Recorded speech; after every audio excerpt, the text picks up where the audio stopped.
sources en description bien sûr, parce que maintenant ça va changer, je vais essayer d'être historiquement beaucoup plus fiable. Donc les sources seront en description. Et vers 500 avant notre ère, avec le début de l'âge du fer en Scandinavie, donc dans le nord de l'Europe, les populations germaniques qui y vivent occupent des fermes familiales et des petits villages qui sont très dispersés. Qui sont très dispersés.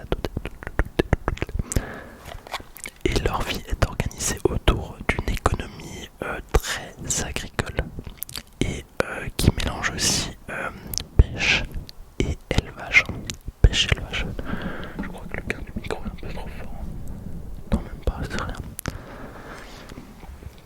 Et avec justement l'introduction du fer, les outils agricoles deviennent plus solides et plus efficaces, et ce qui augmente la production et permet de défricher davantage de terre, alors que en parallèle les armes gagnent en résistance et en efficacité. Et à ton avis, quelle est la conséquence de tout ça?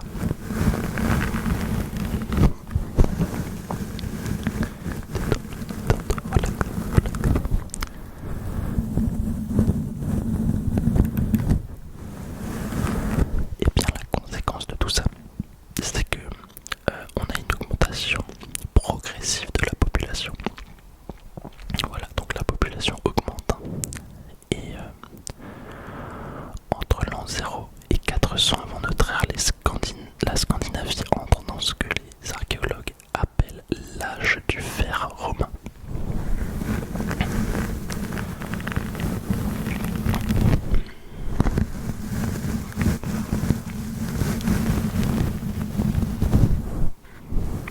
L'âge du fer romain. Donc, alors c'est vrai que l'Empire romain ne conquiert jamais la péninsule scandinave, attention, mais il entretient quand même des contacts indirects avec cette population scandinave.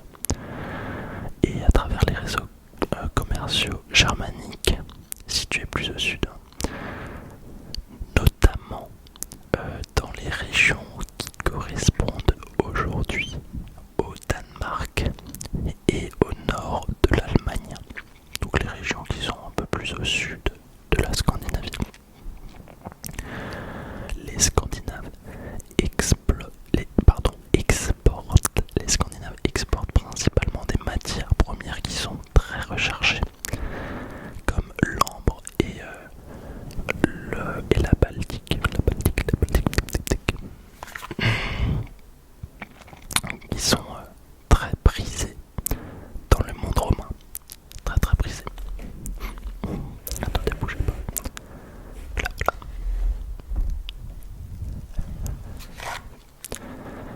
Mais ils exportent aussi des fourrures, des peaux et probablement des esclaves capturés pendant des conflits intertribaux, parce que là on ne parle pas encore de vikings à cette époque.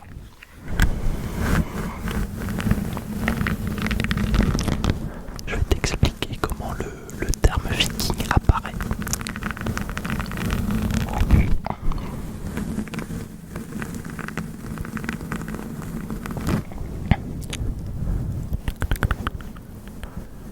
Voilà, donc les Scandinaves exportent tout ça et en échange ils récupèrent des objets romains comme des armes ou de la vaisselle en verre même. Et donc de ce fait, tous les chefs n'ont pas un accès égal à ces richesses importées. Donc si vous voulez, il y a un écart de richesse qui se creuse. Voilà.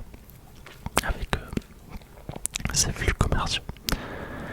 Et en fait, les chefs qui contrôlent les routes commerciales ou qui entretiennent des relations privilégiées avec les intermédiaires germaniques, eh bien ils vont accumuler davantage de biens rares, davantage de richesses.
376, les Wisigoths demandent à entrer dans l'Empire pour fuir l'avancée des Huns venus d'Asie. Je ferai une vidéo sur les Huns qui viennent d'Asie. Et Rome accepte. Donc les Wisigoths rentrent dans l'Empire romain. Mais, l'administration romaine locale les traite très mal. La situation dégénère en révolte.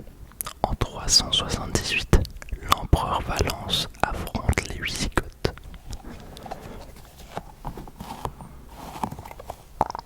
Et l'armée romaine est lourdement battue. Et Valens est tué au combat. Il est tué au combat. C'est l'une des pires défaites romaines depuis des siècles. Mais en tout cas, cette défaite romaine, elle montre que l'Empire n'est plus capable de contrôler efficacement les grands groupes armés installés sur son territoire.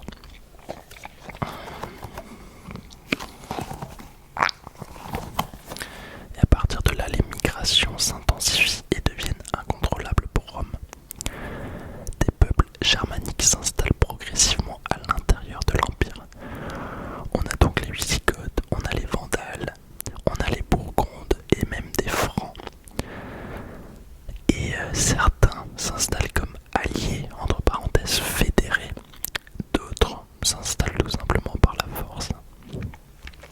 Et ça, c'est le début de ce qu'on appelle la période des grandes migrations qui commence donc vers 375.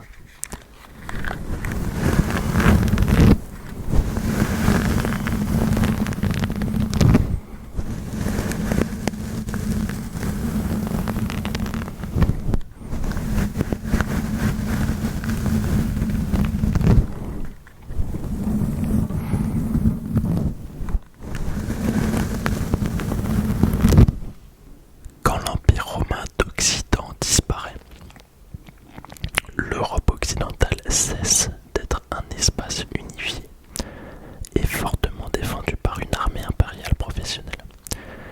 Et à la place, on a plusieurs petits royaumes germaniques, ceux des Francs, des Lombards par exemple, avec des moyens plus limités qui apparaissent.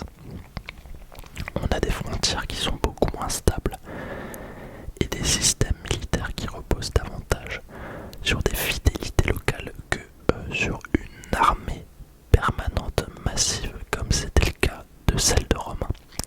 Voilà. Donc voilà, on a une certaine instabilité qui s'installe en Europe avec la chute de l'Empire romain d'Occident. En 476. Et ça a plusieurs conséquences qui auront un impact sur le comportement des Scandinaves. Détends-toi. Détends-toi.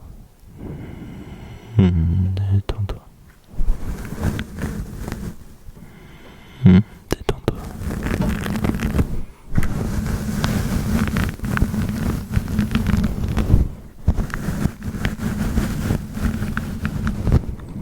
Ok, allez, on est reparti. D'abord, alors la première conséquence, c'est qu'il n'existe plus de flotte impériale romaine en mer du Nord. Ensuite, la deuxième conséquence, c'est que les monastères deviennent des centres majeurs de richesse. Et dans un monde christianisé, ils accumulent des terres, des manuscrits et des objets précieux. Et en plus de ça, ils sont peu fortifiés, ce sont des lieux sacrés.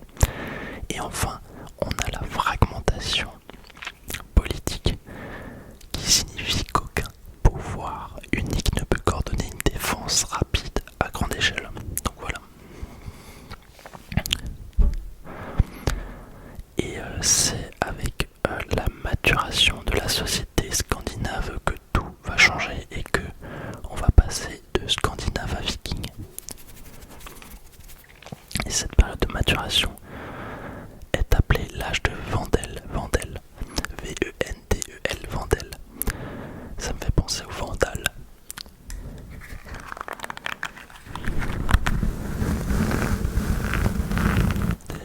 Détends-toi. Détends-toi, détends-toi.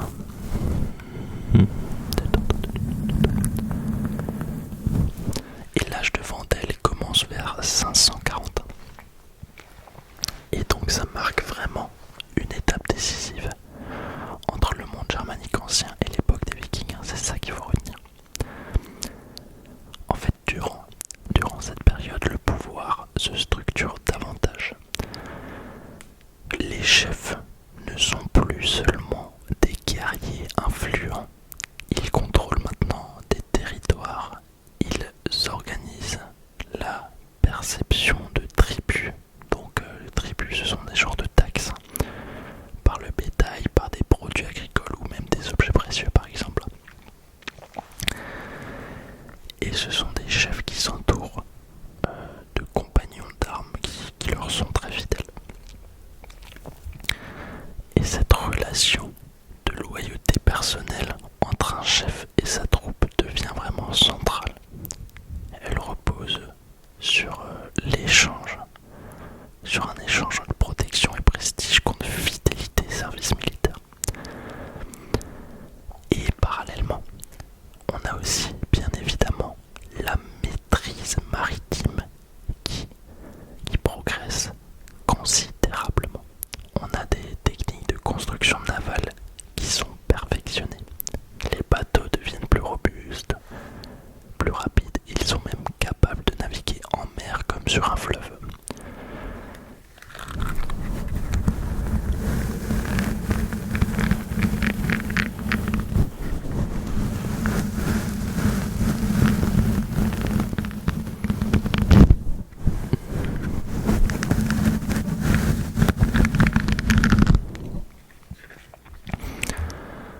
On a aussi des centres politiques régionaux qui apparaissent, surtout notamment en Suède et au Danemark.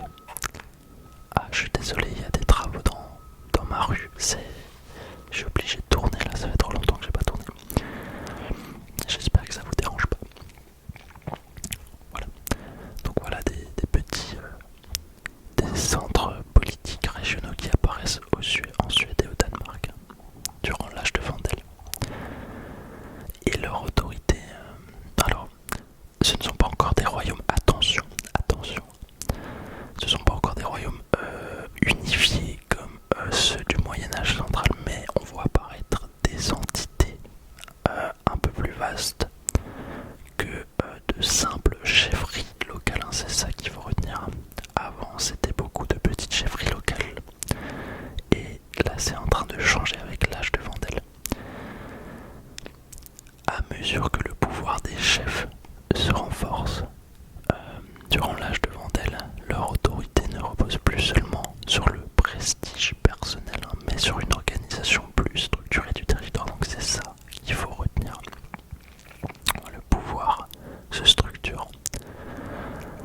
Il commence à exiger des tribus aux communautés locales sous forme de richesse, hein, c'est ce qu'on avait vu avant, contre de la protection militaire.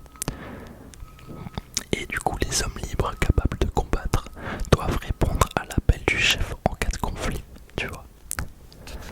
Et du coup, les armes se développent davantage, avec des casques décorés par exemple qui commencent à faire leur apparition. Et donc voilà, peu à peu, la société scandinave se transforme comme ça.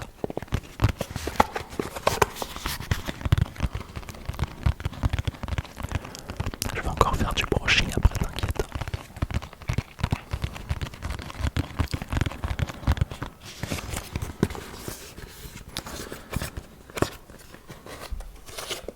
Attends, je prends mon savoir. Voilà.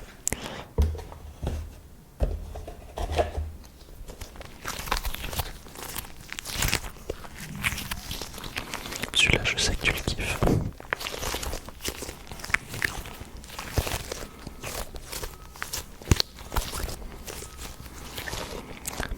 Enfin bref. Au 8e siècle, la Scandinavie connaît une expansion commerciale. On a des centres commerciaux permanents qui apparaissent, hein, et je te parle pas de centres commerciaux comme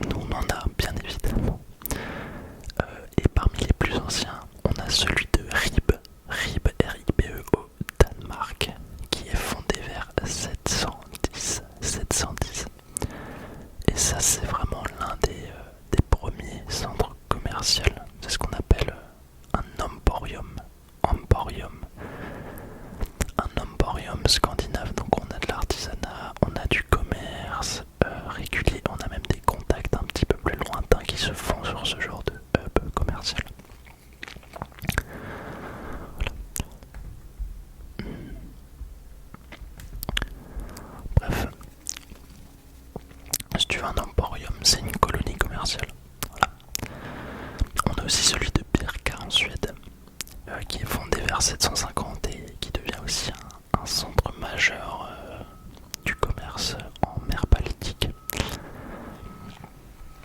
Voilà. Et ce sont aussi des hubs commerciaux internationaux. Il n'y a pas que du commerce local. Donc tu dois comprendre avec tout ça que la Scandinavie est connectée à plusieurs grands espaces. Voilà, et notamment à l'ouest. À l'ouest, elle échange avec l'Europe chrétienne et le monde franc sous les Carolingiens. Et à l'est, elle commerce avec les Slaves et les peuples baltes. Et plus loin encore, via les routes fluviales russes, elle est indirectement reliée au monde musulman. On a des milliers de dirhams arabes qui ont été retrouvés en Suède et qui témoignent de ces échanges dès le 8e siècle du coup. Voilà. Détends-toi maintenant. Détends-toi.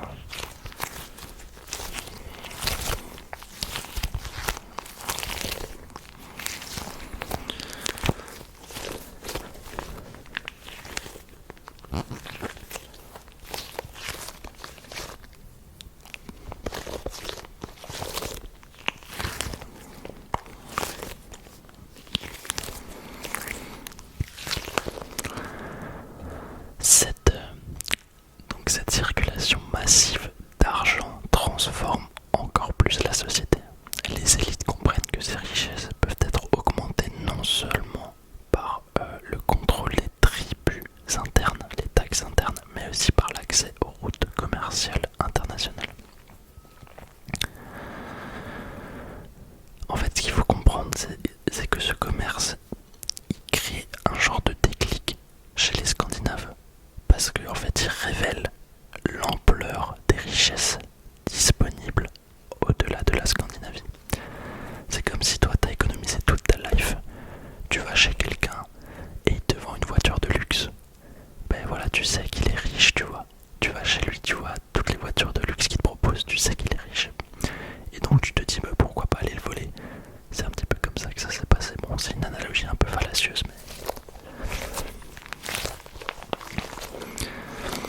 mais là, dans ce cas-là, dans le cas des Scandinaves, ce sont surtout 3 éléments qui vont faire basculer l'histoire. On va en parler.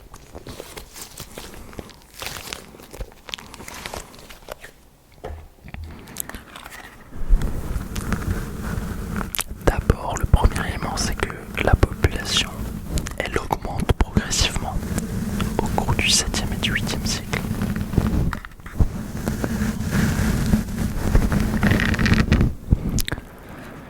Il y a une pression qui s'exerce donc sur les terres agricoles, parce qu'il faut nourrir plus de personnes, plus de bétail. Et les terres agricoles en Scandinavie sont assez limitées. Ensuite, c'est vrai que dans un système où l'héritage profite souvent à l'aîné, les cadets et les hommes ambitieux disposent de peu d'opportunités locales pour acquérir des terres et du prestige. Donc ils préfèrent partir en expédition. Tu vois, l'expédition devient une alternative économique et sociale en gros.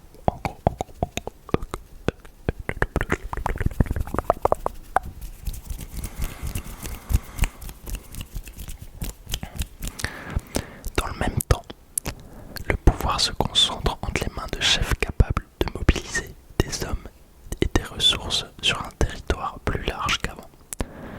Ça, c'est le deuxième élément.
civilisée ne se mette en place. Voilà. Et là, on va rentrer dans le vif du sujet.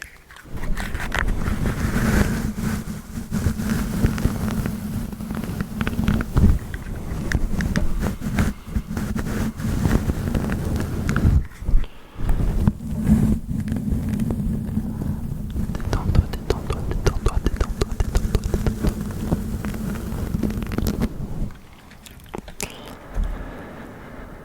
C'est donc avec tous ces éléments réunis qu'en 793, un événement va frapper les esprits et marquer symboliquement le début de l'époque viking.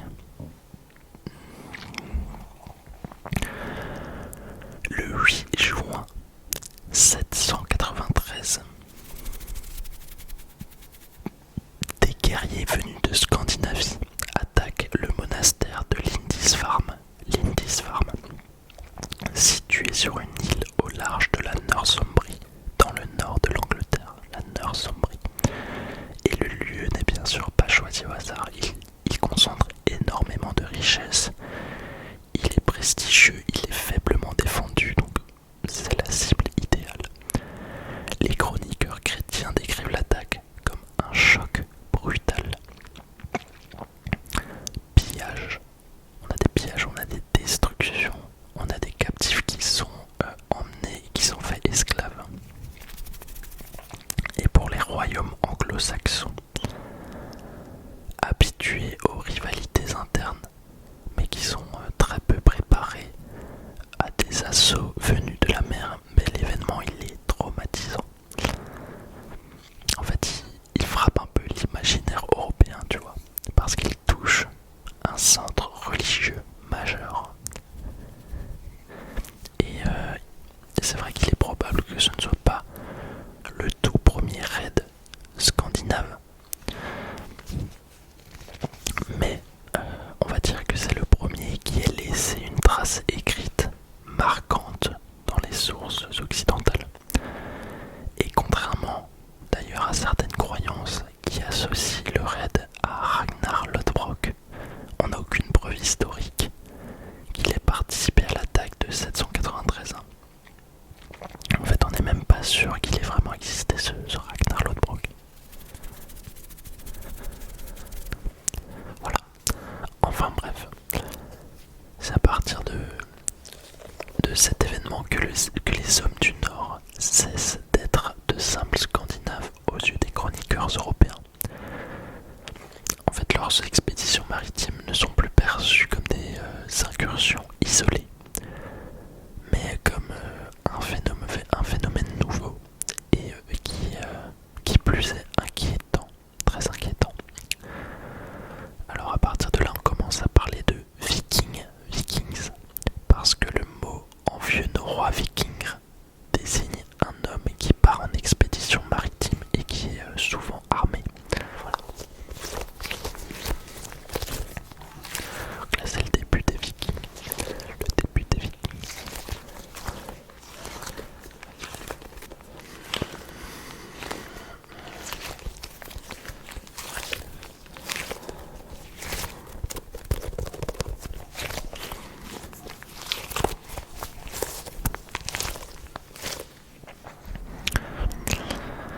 2 ans après l'attaque de Lindisfarne, les Scandinaves frappent l'Irlande, enfin les Vikings, en attaquant notamment le monastère de Iona en Écosse.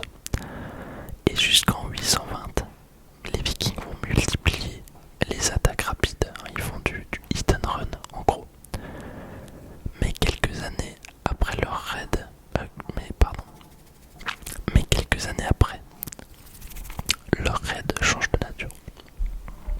leur raid change de nature. Désolé, j'étais déconcentré par mon chien. Je sais pas ce qu'il fait. Bref. Les Vikings commencent à rester plus longtemps et à apprendre la géographie du terrain. Ils vont même jusqu'à hiverner sur place. Au lieu de rentrer en Scandinavie, à l'automne, il y a certains groupes qui restent sur place.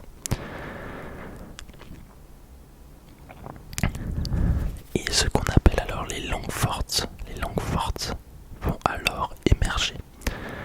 Les langues fortes, ce sont des camps vikings fortifiés, souvent installés près d'un fleuve pour permettre aux dracars d'accoster. Les fameux dracars, les bateaux vikings.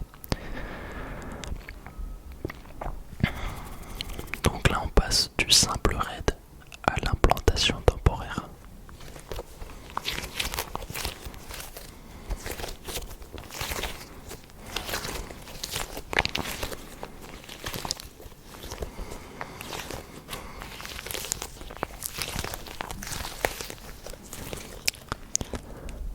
En 845, une flotte d'environ 120 navires remonte la Seine et attaque Paris. Le roi franc Charles le Chauve paie un énorme tribut pour qu'il reparte.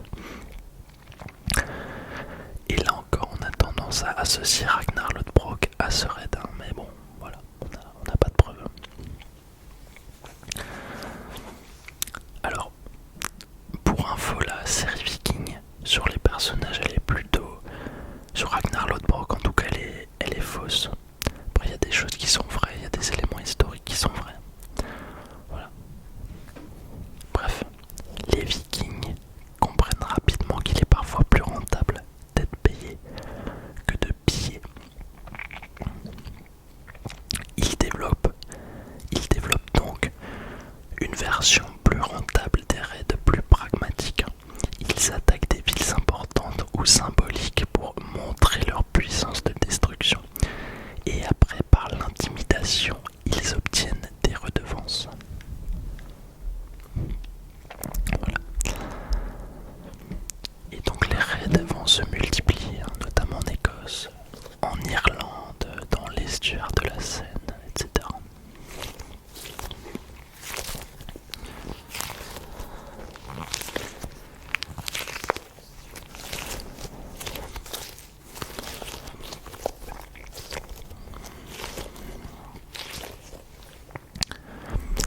Et c'est vrai que certains chefs vikings collaborent déjà ponctuellement entre eux, mais vers 865, des chefs décident de mutualiser leurs forces.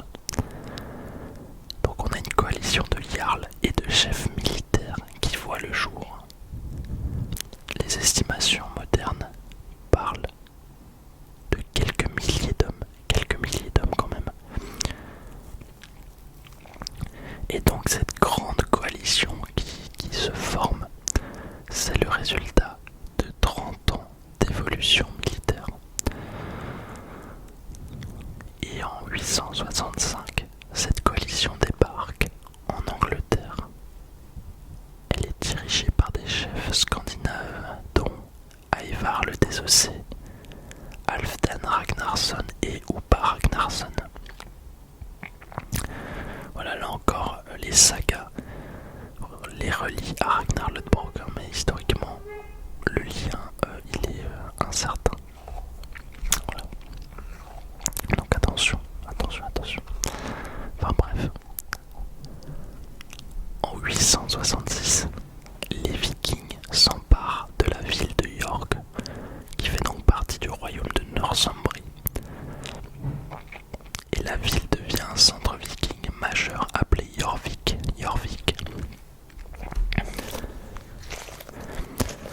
Mais la ville, elle est stratégique parce que c'est une ancienne cité romaine fortifiée, mais c'est aussi un carrefour commercial important et un centre politique majeur aussi.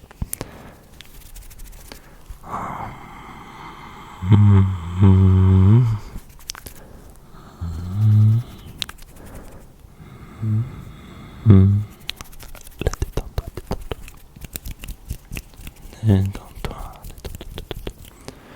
Je te fais de la musique viking.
exerçant la véritable autorité militaire et fiscale. Donc ça c'est vraiment une stratégie très pragmatique.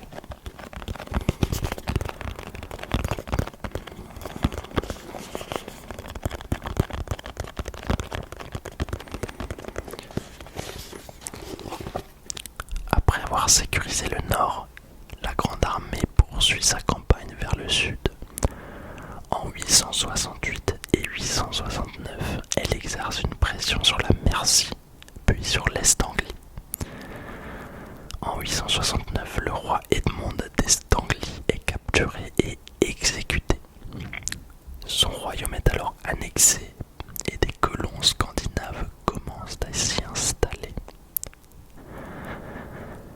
Et cette phase, elle confirme le changement fondamental opéré par la coalition. Donc là, les Vikings ne cherchent plus seulement du butin. Ils prennent carrément le contrôle de territoire. Ils redistribuent des terres et ils s'implantent durablement.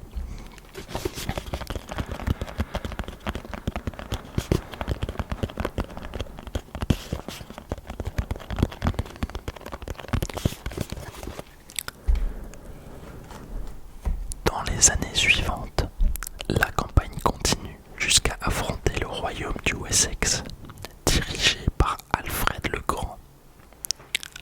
Après plusieurs affrontements, le choc décisif a lieu en 878 et Alfred le Grand parvient à vaincre le chef viking Guthrum à la bataille d'Eddington. Je sais pas si vous avez vu la série Vikings, mais je peux vous conseiller une autre série qui a des éléments historiques qui sont aussi vrais. Je me souviens même plus avec Uhtred de Bebbanburg. The Last Kingdom, elle est vraiment géniale et j'ai préféré The Last Kingdom à Viking, pour tout vous dire. Mais bon, Viking, ça reste iconique quand même.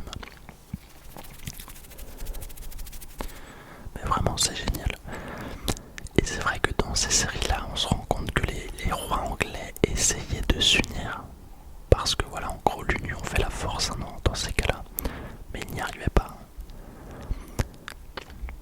C'est assez intéressant de voir ces jeux politiques, mais les intérêts des uns priment sur les intérêts de toute l'Angleterre.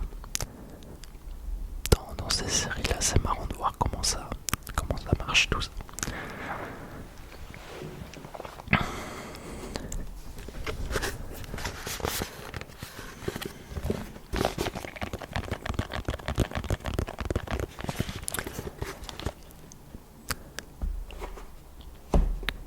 Donc, il y a un traité qui est signé et une grande partie du nord et de l'est de l'Angleterre passe sous domination scandinave. Et cette zone, elle deviendra connue sous le nom de Danelaw. Et à partir de ce moment-là, les Vikings deviennent des colons, des marchands et des acteurs politiques durables du paysage anglo-saxon. Après la stabilisation de Danelaw à la fin du 9e siècle, le monde viking se transforme encore.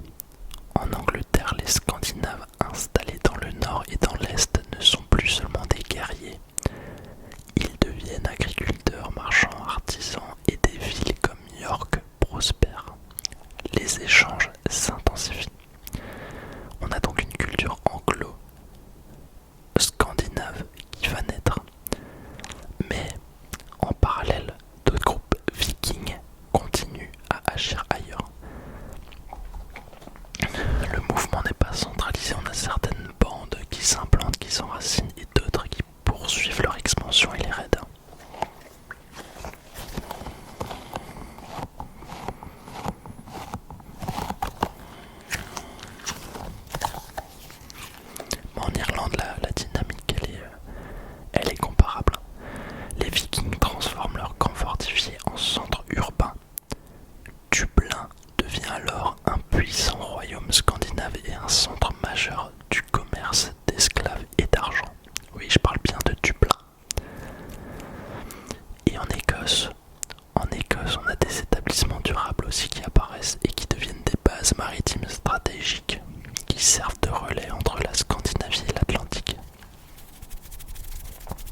sur la Seine conduisent aussi à une forme de stabilisation parce qu'en 1911, le roi franc Charles le Simple conclut le traité de Saint-Clair-sur-Epte avec le chef viking Rollon.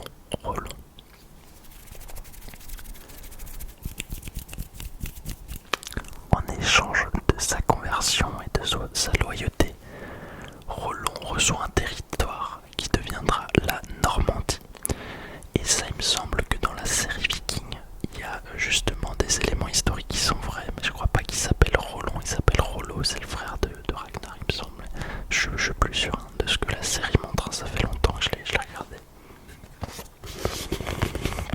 Mais il me semble qu'il avait un territoire en France.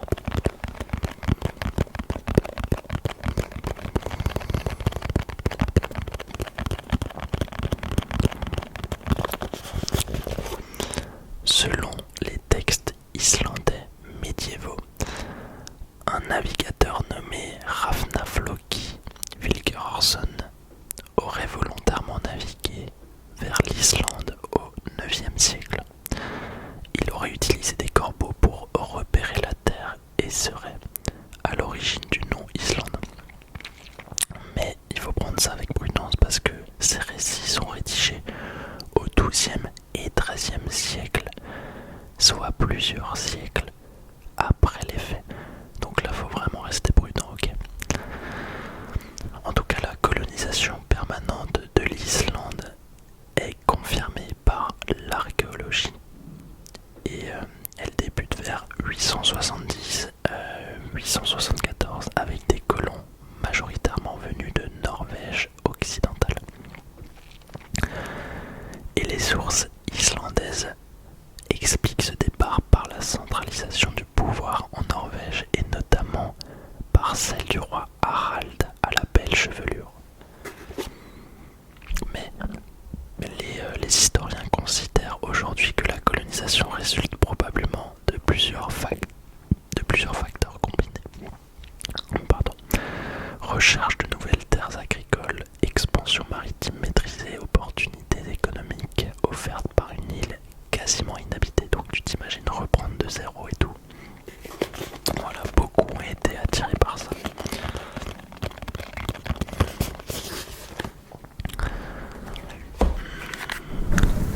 Détends-toi, détends-toi.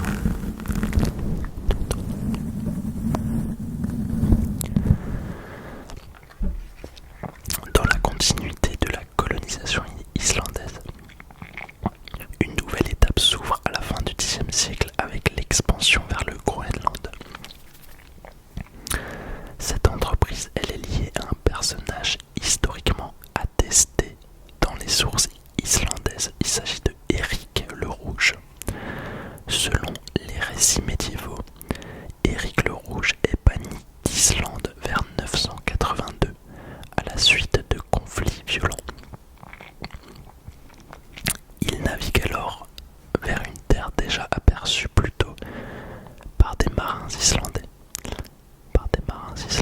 À l'ouest. Il y explore les côtes et, après son exil, il retourne en Islande pour convaincre d'autres colons de le suivre. Et il donne à cette terre le nom de Groenland, littéralement la terre verte. Ça, c'est probablement pour la rendre un petit peu plus attractive.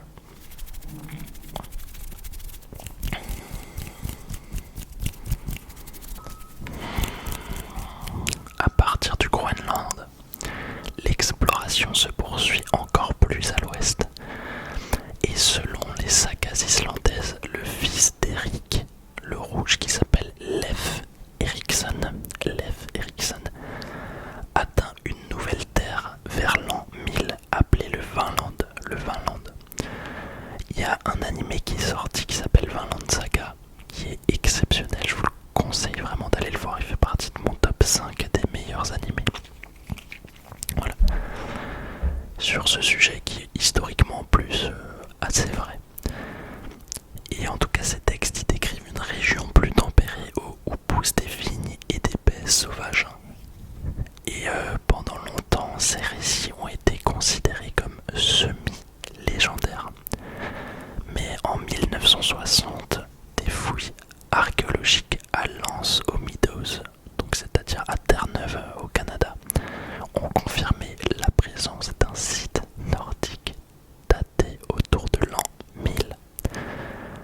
Donc ça constitue une preuve que les Scandinaves ont bien atteint l'Amérique du Nord près de 5 siècles avant Christophe Colomb. C'est vraiment exceptionnel. C'était une découverte exceptionnelle. Après, ils n'ont pas découvert les terres comme les colonisateurs européens l'ont fait au XVIe siècle, mais ils ont découvert le continent.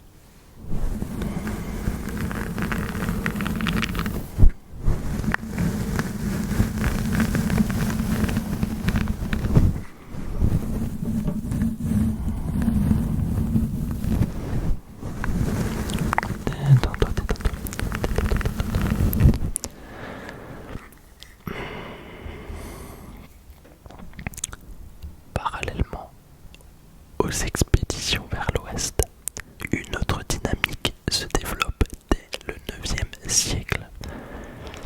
Une expansion scandinave, non pas vers l'ouest, mais cette fois vers l'est. Les hommes impliqués dans ces réseaux sont appelés les Vareg. Ce sont des Scandinaves, principalement issus de Suède, qui empruntent les grandes voies fluviales d'Europe orientale. Ces routes suivent des fleuves comme la Volga ou le Dniepr. Et grâce à leurs navires à faible tirant d'eau, ces Scandinaves peuvent naviguer loin à l'intérieur des terres, puis transporter leur embarcation par portage entre deux bassins fluviaux. Et ces itinéraires, ils relient la mer Baltique à la mer Noire et à la mer Caspienne. Ils permettent donc d'atteindre Constantinople et les régions du monde islamique. D'où proviennent bien évidemment d'importantes quantités d'argent, notamment des dirhams abbassides retrouvés en grand nombre en Scandinavie par les archéologues. Et pas que. Les Varegs ne sont pas seulement des pillards, attention, ils sont avant tout des commerçants et des intermédiaires. Ils échangent des fourrures, de la cire, du miel et des esclaves, contre de l'argent, de la soie et des produits de luxe aussi. Certains entrent même au service de l'empereur byzantin dans la célèbre garde Vareg. La célèbre garde Vareg, c'est une unité d'élite composée de guerriers nordiques. Et c'est dans ce contexte que se forme ce qu'on appelle la Rus de Kiev. La Rus de Kiev.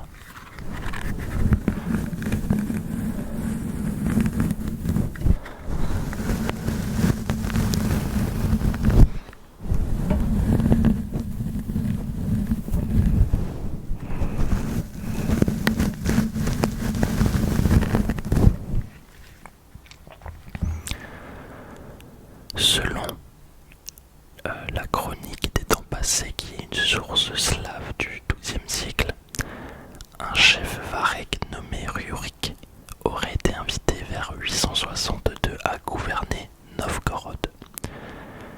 Son successeur Oleg aurait ensuite pris Kiev vers 882 et il a fait de cette ville un centre politique majeur. Je crois que c'est Oleg le Sage, si je me souviens bien. Et donc de là naît une entité qu'on appelle la Rus, qui constitue l'un des fondements historiques des États médiévaux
cause des Turcs venus d'Asie centrale, etc., des Huns, voilà. Ben, il y a la Russe de Kiev qui va éclater. Et il y aura des principautés qui vont se créer, notamment la principauté de Moscou, qui est donc la graine de la Russie, là, on peut le dire comme ça. Mais ça on verra dans une autre vidéo, je ferai une vidéo sur la Russe de Kiev. Je suis désolé, il y a des travaux, ça fait du bruit.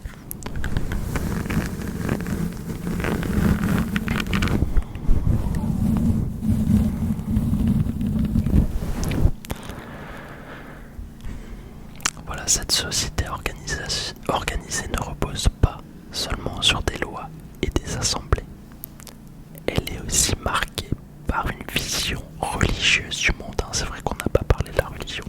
La mythologie nordique, elle met en scène des dieux puissants, comme Odin, qui est le dieu de la sagesse et de la guerre, comme Thor, qui est le protecteur armé de son marteau, ou encore Freya, qui est elle plus associée à l'amour et à la fertilité, mais aussi au destin des guerriers. Et ces divinités ne sont pas abstraites, elles incarnent des forces concrètes qui structurent la vision du monde des Scandinaves. Et leur univers est organisé autour d'Yggdrasil. C'est l'arbre cosmique qui relie les différents mondes. Donc après la mort, les Vikings n'imaginent pas un seul et unique destin. En fait, selon ces croyances nordiques, les guerriers morts au combat peuvent être accueillis au Valhalla. Le Valhalla, c'est la grande salle d'Odin. Ou alors ils peuvent rejoindre la déesse Freya. Il y a aussi d'autres défunts qui sont associés au royaume de Hel. C'est un genre de monde des morts, mais qui n'est pas forcément un lieu de punition, hein. C'est pas l'enfer. Voilà. Donc ça, c'est les principaux éléments religieux de la culture religieuse nordique. Et à partir du Xe siècle, le monde viking va entrer dans une phase de transformation qui va aussi modifier cette dimension religieuse. En fait, les contacts constants avec l'Europe chrétienne, notamment par le commerce, favorisent progressivement la diffusion du christianisme en Scandinavie. Certains rois scandinaves adoptent officiellement la nouvelle religion. Ils étaient très ouverts d'esprit, on dirait. Mais c'est l'impression que ça me donne en tout cas de ces vikings, de ces scandinaves. Quand tu regardes les séries, quand tu regardes l'histoire, t'as l'impression que c'était des gens très très ouverts d'esprit malgré tout.